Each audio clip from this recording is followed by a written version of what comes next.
नमस्कार, मैं हूँ बीना खेमानी और एक बार फिर आप सबका स्वागत है TNN न्यूज़ स्टूडियो में। English churchman and historian Thomas Fuller का एक इम्पॉर्टेंट कोट है, health is not valued till sickness comes, यानी बीमारी के आने तक स्वास्थ्य का महत्व नहीं है। आज की इस हेक्टिक लाइफस्टाइल ने हमें बीमारियों की तरफ बहुत तेज़ी से धकेल दिया है, पर किसी भी बीमारी का सही समय पर पहचान उसका एकमात्र सही इलाज है। आज हम बात करेंगे आम होती जा रही बीमारी स्किन कैंसर की। आज हमारे साथ TNN न्यूज़ स्टूडियो में मौजूद हैं वडोदरा शहर के जाने माने स्किन स्पेशलिस्ट डॉक्टर योगेश मारफतिया।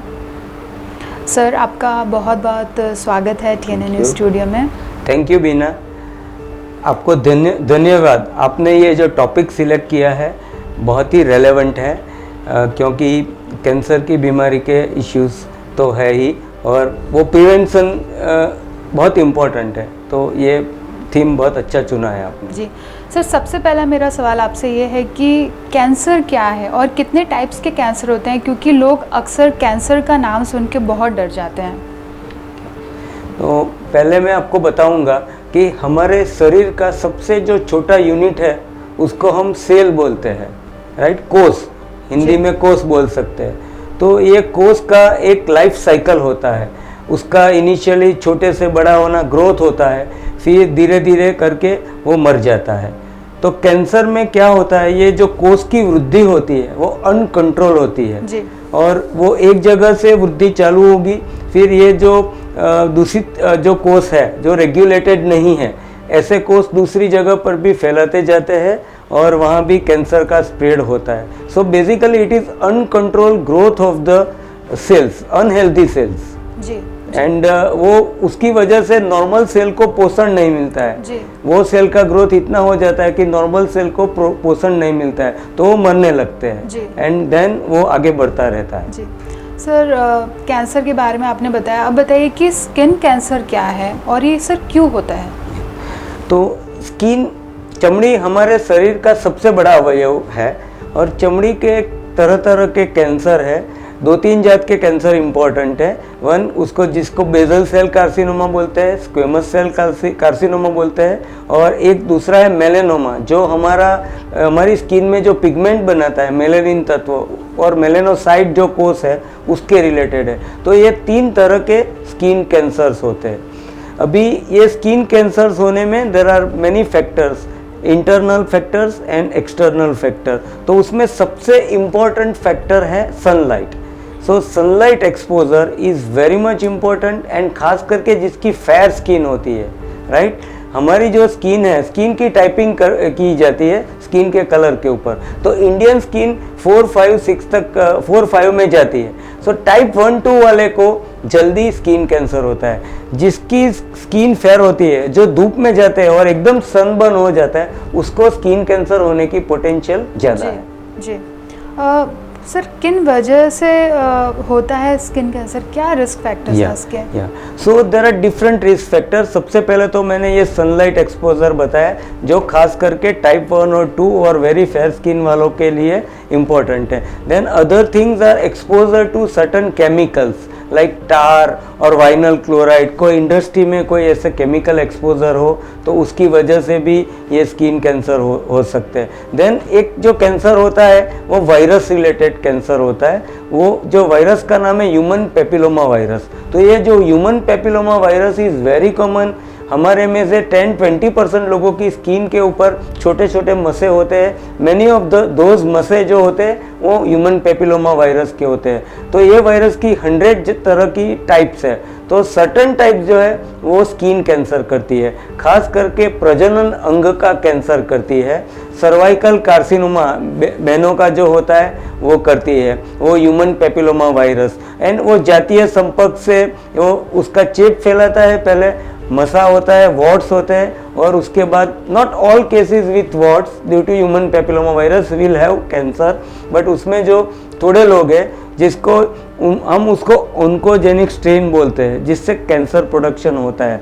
सो कैंसर वायरस से भी होता है, केमिकल से भी होता है, सनलाइट जो मैंने किया इससे भी होता है। एंड रिमेंबर, आपके शरीर के ऊपर कोई भी बहुत पुराना घाव हो, लंबे सालों तक 10-20 साल चले, या कोई भी पुराना skin disease, not all skin disease but कोई खास करके घाव या मसा वगैरह हो, वो लेटर ऑन 30-40 ईयर्स के बाद कैंसर में कन्वर्ट हो सकता है। सो डोंट निग्लेक्ट क्रोनिक, जो लंबे समय तक चले ऐसा घाव या कोई मसा, उसको निग्लेक्ट मत करो। ज़रूरत हो तो डॉक्टर को दिखा के कंफर्म करो कि उसका मैलिग्नेंट ट्रांसफॉर्मेशन कैंसर में परिवर्तन होता है कि अभी भी वो निर्दोष है। जी सर, कोई भी डिजीज़ होता है वो अचानक से नहीं हो जाता, हमें बॉडी सिम्टम्स दिखाती है। Very correct. तो सर कौन से सिम्टम्स हैं, शुरुआती लक्षण क्या है स्किन कैंसर होने के?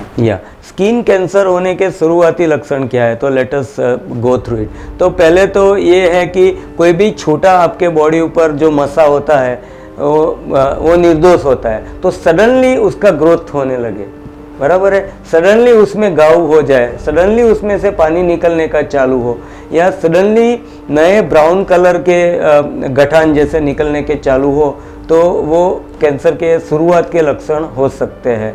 और मुंह में भी होता है, ऑफ कोर्स आज उसकी बात ज़्यादा नहीं करेंगे, बट स्किन के ऊपर खास करके और प्रजनन अवयवों पर भी ये होता है, वो भी ध्यान रखने का है कि आपके प्राइवेट पार्ट्स पर भी कभी ऐसी कोई चीज़ होती है, होने की संभावना काफ़ी है। देयर आर ऐसी स्किन कंडीशंस है जो मेल और फीमेल के प्राइवेट पार्ट को अफेक्ट करती है, एंड वो जो खास करके सालों भर रहती है, उसमें कभी कभी कैंसर की कन्वर्जन हो सकती है। तो ये सब ध्यान रखना चाहिए। जी सर, जैसे आपने तिल या मस्से के बारे में बताया, तो ये तो कॉमन है, सबको रहता ही है।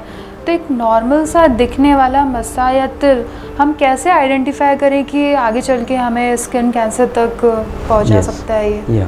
तो उसकी sudden change in size and colour, एकदम से वो बड़ा होने लगे, उसके कलर में चेंज आना लगे, या उसमें छोटा घाव हो, उसमें से थोड़ा पानी निकलना का चालू हो, तो देयर इज वो पोटेंशियल दैट वो कैंसर की तरफ जा रहा है। तो कोई डरने का नहीं है, उसकी बायोप्सी करके उसको निकाल सकते हैं, और बायोप्सी करके टेस्ट करके रिपोर्ट भी मिल जाता है, और ये सब अपने वडोदरा में भी हो सकता है। सो अर्ली स्टेज में कोई ऐसी प्रॉब्लम नहीं है, निदान हो सकता है। जी सर, स्किन कैंसर जो है वो किसी भी स्किन टोन वाले को होता है, या पर्टिकुलर कोई ऐसा स्किन का टोन होता है उसी को ही होता है ये?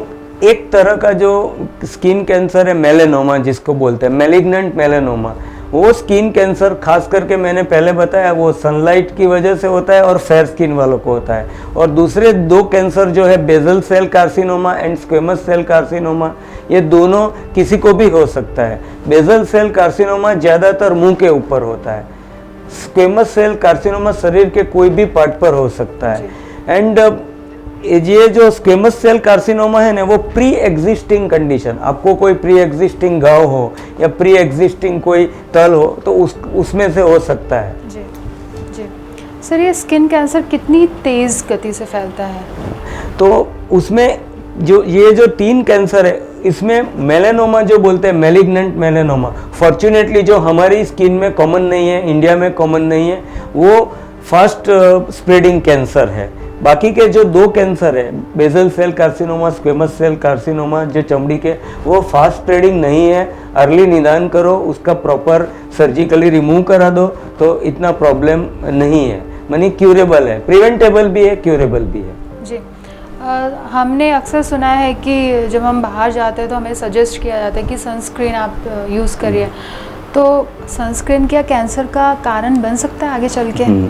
नहीं, I am for sure that sunscreen cancer का कारण नहीं बनता है। और आजकल हम लोग भी बहुत जागृत है, हम अच्छी क्वालिटी की अच्छी प्रोडक्ट सिलेक्ट करते हैं। आई डोंट थिंक कोई लिटरेचर में भी नहीं दिया है। सो सनस्क्रीन आपको सूट करता है तो ज़रूर यूज़ करो। और sunscreen is not the only thing which will protect you from sunlight. एक बात आप याद रखो कि आपको बेटर इज आपकी क्लोथिंग, थोड़े लंबे स्लीव का, कॉटन अभी सीजन ऐसा है तो लंबे स्लीव का क्लोथ पहनो, कैप जरूर रखो, वो बहुत जरूरी है, गॉगल्स रखो, वो सबके साथ सनस्क्रीन यूज करो। तो ओवरऑल फोटो प्रोटेक्शन का सोचना जरूरी है, नॉट ओनली सनस्क्रीन बट अच्छी क्वालिटी का सनस्क्रीन आप जरूर यूज कर सकते हो। सर किस एज के लोगों को स्किन कैंसर होने की संभावना ज़्यादा होती है? और अक्सर हमने सुना है कि डिजीज़ जो वो हेरिडेटरी होता है, वो generation to generation pass on होते हैं, तो इससे स्किन कैंसर का क्या कनेक्शन है आपकी फैमिली हिस्ट्री से? राइट, तो स्किन कैंसर का इतना कनेक्शन नहीं है। There are certain cancers like breast cancer and other कि जिसमें डेफिनेटली हेरिडिटरी फैक्टर का रोल है, तो स्किन कैंसर का इतना कनेक्शन नहीं है। एक्सेप्ट मेलानोमा जो बोलते हैं उसका इतना कनेक्शन नहीं है। बट जो दूसरे जो कैंसर्स है वो यूजुअली मिडल एज में होते हैं, यंग एज में नहीं होते हैं। 40-50s के बाद squamous cell carcinoma, basal cell carcinoma है, वो इतना यंग एज में होता नहीं है, मिडल एज से स्टार्ट हो सकता है। सर ये कितना खतरनाक है स्किन कैंसर? क्या इससे किसी की मौत भी होने की संभावना रहती है क्या? खतरनाक तो नहीं है, और एक गुड अच्छी चीज़ जो स्किन कैंसर की है वो दिखता है, और अभी पहले जैसा नहीं है। सब लोग थोड़े पड़े हैं और अपने कम्युनिटी से कहीं से भी हिंट लेके डॉक्टर के पास पहुंच जाते हैं। तो मेरे हिसाब से मैंने हार्डली अभी स्किन कैंसर की वजह से लोग मरे ऐसा हम देखते नहीं हैं। कैंसर जरूर देखते हैं, खाली मेलानोमा मैंने बार बार मैं बताऊंगा कि वो रिस्की है, बट अपनी कम्युनिटी में या अपने वहाँ नहीं है। That is a good thing. मतलब किसी भी डिजीज़ को आप अगर अर्ली स्टेज पर अगर आप डायग्नोज करेंगे, आइडेंटिफाई करेंगे, तो उसका रिस्क फैक्टर ऑटोमेटिकली कम ही हो जाता है। जी सर, कैसे इलाज संभव है स्किन कैंसर का? अगर किसी को हो जाता है तो कैसे इलाज संभव है? इंडिया में कॉस्ट कितना है इसका, इस इलाज का? यस, सो स्किन कैंसर का इलाज, कैंसर मैंने बोला ना वो एक ग्रोथ है, वो हमारे कोष बढ़ जाते हैं, तो उसको बेस्ट इज सर्जिकल या इलेक्ट्रिक सर्जिकल इक्विपमेंट होते हैं, लेज़र होते हैं, उसको रिमूव करने का ही बेस्ट ऑप्शन है। तो और ये बहुत कोई महंगा नहीं है। हमारी कोई भी अच्छी सब प्राइवेट हॉस्पिटल, गवर्नमेंट हॉस्पिटल में, मेडिकल कॉलेज रिलेटेड इंस्टीट्यूट में भी आप करवा सकते हैं, और बाहर भी सर्जन के पास, प्लास्टिक सर्जन के पास, और बहुत लेट डायग्नोसिस हो then you may have to go to onco surgeon, जो कैंसर सर्जन है उसके पास जाओ, तो थोड़ा कॉस्ट रहता है। बाकी नॉमिनल इतना कॉस्ट नहीं होता है, फ्यू थाउजेंड रुपीज़ में तो हो सकता है ऑपरेशन, आराम से हो सकता है। यस, कोई भी डिज़ीज़ का अगर हम ट्रीटमेंट करवाते हैं तो कहा जाता है कि आपको बहुत प्रिकॉशंस लेने पड़ेंगे, तो खासकर स्किन कैंसर को लेकर आप क्या प्रिकॉशंस लेने की सलाह देते हैं? अच्छा, आफ्टर सर्जरी या आफ्टर ट्रीटमेंट? स्किन कैंसर की सर्जरी भी सिंपल होती है। मैनी टाइम इसके लिए लोकल चमड़ी में ही एनेस्थेसिया देना पड़ता है, तो ये कोई बिग डील नहीं है। बट फिर भी आपको वो कोई भी दूसरे डिजीज़ जो कोमोर्बिडिटी बोलते हैं, डायबिटीज़ है, तो ऐसे केसेस में हीलिंग वगैरह कम होता है, तो एक तो ये कंट्रोल में रखना चाहिए। बाकी रेगुलर उसका सारवार कराने के बाद डॉक्टर के पास ड्रेसिंग कराओ तो इन फ्यू वीक्स हीलिंग हो जाता है। जी सर, हमने ऐसा सुना है कि जो पैलेट्स होते हैं ना, उनको स्किन कैंसर होने की संभावना ज़्यादा होती है, कुछ ऐसा है? नहीं, ऐसे नहीं है। नहीं, उसमें ये जो आपने बताया ना, पायलट्स को थोड़ा ऑफ कोर्स उसमें रेडिएशंस लग सकता है, वो हाई ऑल्टीट्यूड पर फ्लाई करते हैं तो रेडिएशन लग सकता है, बट कैंसर होने की संभावना नहीं होती। रेडिएशन जरूर ज़्यादा लग सकते हैं, बट वो रेडिएशन को स्क्रीन करने का सब ऐसे अभी के जो प्लेन है वो एकदम हाईटेक होते हैं और उसमें उसका प्रोटेक्शन मिल जाता है। जी सर, ड्यूरिंग कोविड पैंडेमिक हमने फंगल इन्फेक्शन के बारे में बहुत सुना। जितना कोविड अफेक्ट कर रहा था उससे कई गुना ज़्यादा फंगल इन्फेक्शन आपको अफेक्ट कर रहा था। म्यूकरमाइकोसिस के हमने बहुत ज़्यादा सुना। फंगल इन्फेक्शन के बारे में सर बताइए, कैसे पहचाने, किस तरीके से आप उसका ट्रीटमेंट होता है, क्योंकि इससे लोग बहुत काफ़ी ज़्यादा घबराए हुए हैं। अच्छा, एक्चुअली ये म्यूकोरमाइकोसिस है ना, बेसिकली ये अंदर नाक में और अंदर गले में और ये जगह में होता है, स्किन पर ये होता नहीं है, उसकी शुरुआत भी अंदर से होती है, right. So regular fungal infection जो चमड़ी का है उसका भी अभी एपिडेमिक ही है, और जिसको दांत दराज बोलते हैं वो रेगुलर फंगल इन्फेक्शन है। वो काफ़ी मात्रा में बड़ौदा में भी केसेस है, और उसमें क्या होता है कि खुजली होती है, लाल या ब्राउन कलर के चकमे होते हैं, उसके ऊपर फोतरी होती है जो स्केल होता है, और रिंग लाइक अपीयरेंस होता है, तो लोग उसको रिंग वर्म भी बोलते हैं। तो ये काफ़ी कॉमन फंगल इन्फेक्शन है। म्यूकोरमाइकोसिस स्किन को अफेक्ट ज़्यादा नहीं करता है। जी सर बहुत इम्पोर्टेंट इन्फॉर्मेशन आपने शेयर की हमारे व्यूअर्स से, क्या मैसेज देना चाहेंगे आप? यस, सो मैसेज यही है कि चमड़ी आपके हमारे शरीर का सबसे बड़ा अवयव है। चमड़ी को स्वस्थ रखने के लिए आपको हेल्दी लाइफस्टाइल करना जरूरी है। चमड़ी की एजिंग रुकने के लिए आपको सनलाइट से प्रोटेक्ट करना, कैंसर तो एक बात सबको नहीं होता है, बट आपकी चमड़ी की एजिंग, चमड़ी का पिगमेंट वगैरह सब इंटेंस सनलाइट से बढ़ता है। So photo protection is also important. And interestingly चमड़ी एक ऐसा अवयव है जिसके ऊपर दूसरे डिजीज भी रिफ्लेक्ट होते हैं। डायबिटीज हो तो चमड़ी के ऊपर रिफ्लेक्ट होती है, इन्फेक्शन हो जाता है। तो don't neglect skin disease, go to proper doctor, qualified doctor, and have proper diagnosis, and if required, if your skin disease is due to some internal disease या diabetes और cholesterol, उसका भी thyroid, ये सब का reflection skin पर आता है। तो skin बहुत उपयोगी अवयव है ऐसे। तो don't neglect skin disease, give it due importance and go to your skin doctor, qualified doctor, take proper treatment, and I wish you very best luck and have a very healthy and nice skin. Thank you.